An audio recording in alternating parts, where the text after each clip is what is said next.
Tatapusin ko lang lahat ng mga commitments ko. Tapos magpapahinga na muna ako. Ano na tayo? Wala na pang pag-asa. At kung may mga taong iiwan, mayroon ding mahahalagang tao na babalikan. Dahil sa huli, kahit walang-wala ka na, kahit kinalimutan ka na ng lahat, kahit iniwan ka o mapag-iwanan na, iisa lang ang maaari mong balikan nang walang paghuhusga sa lahat ng mga kamaliang nagawa mo sa iyong buhay. Ito ay ang iyong pamilya. Hindi ito katapusan. Simula lang ito. Wala na tayong magagawa. Hindi, Tay. Ipapagamot ka namin. Stage 4 na raw ang sabi ng doktor. Gagaling ka pa. Huwag mong sabihin yan. May pag-asa pa. Akala mo ba ayoko makasama kayo na mas matagal pa? Diyos ko, parang awa niyo na. Kunin niyo na lahat sa akin. Si Martin ang karir ko. Huwag lang po ang tatay ko.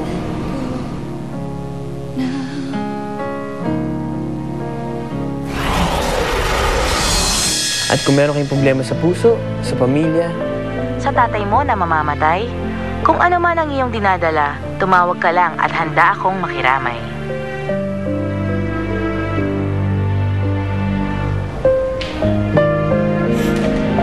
Miss, patawag na.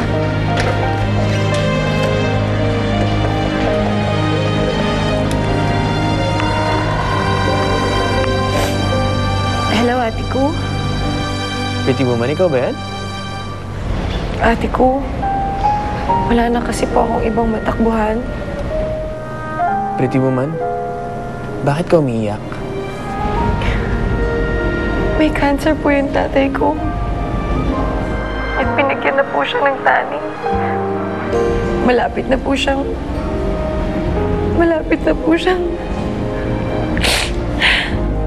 May mga plano ng Diyos para sa atin na hindi natin alam. Sa pagkakataong ganito, wala tayong magagawa kung hindi manalig sa Kanya. Pero...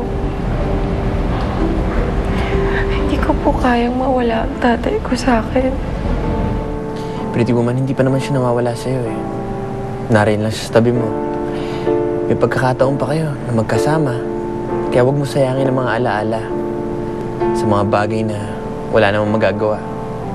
Habang nandiyan pa siya sa tabi mo, ipakita mo sa kanya ang pagmamahal mo. Sana ay nakatulong ako sa'yo. Pretty woman, muli itong iyong ate ko, ate mo, ate niyo lahat.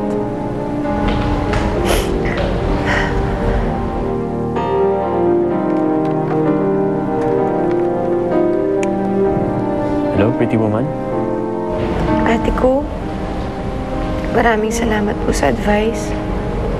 Napakalaking bagay po na hanggang ngayon ay nandito pa rin kayo para sa akin. Sorry nga pala po sa hindi ko pagdating dun sa pag-uusap natin. Wala yun. Ang mahalaga, nakatulong ako sa'yo.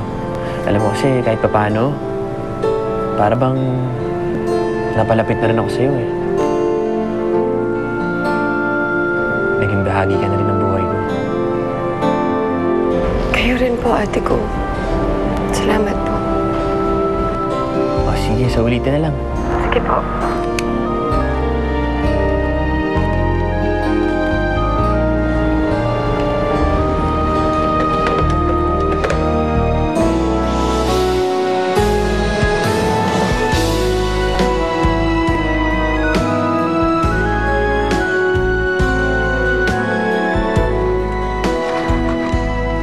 Tay, sigurado po ba kayo na okay na po kayo? Oo, okay na ako. Ayoko na dun sa ospital eh. Alam mo, wala rin naman silang magagawa para sa akin. Lalong mamamadali lang ang buhay ko dun. Tigas ng ulo talaga niyan. Pero Tay, at least doon po, mas maaalagaan po kayo. Diyan ka nagkakamali, anak. Dito sa bahay, mas maaalagaan ako. Kasi kung kasama kong pamilya ko, maalagaan ang may pagmamahal. Pero Tay... Tama na, anak. Bakit ba masyadong alalang-alala ka sa akin? Huwag mo nang isipin yun. Kung mamamatay rin lang naman ako, gusto ko sana na kayo naman ang makasama ko sa mga huling araw ko dito. Elvis, please. Huwag ka magsalita ng ganon. Bakit? Sino bang mamamatay?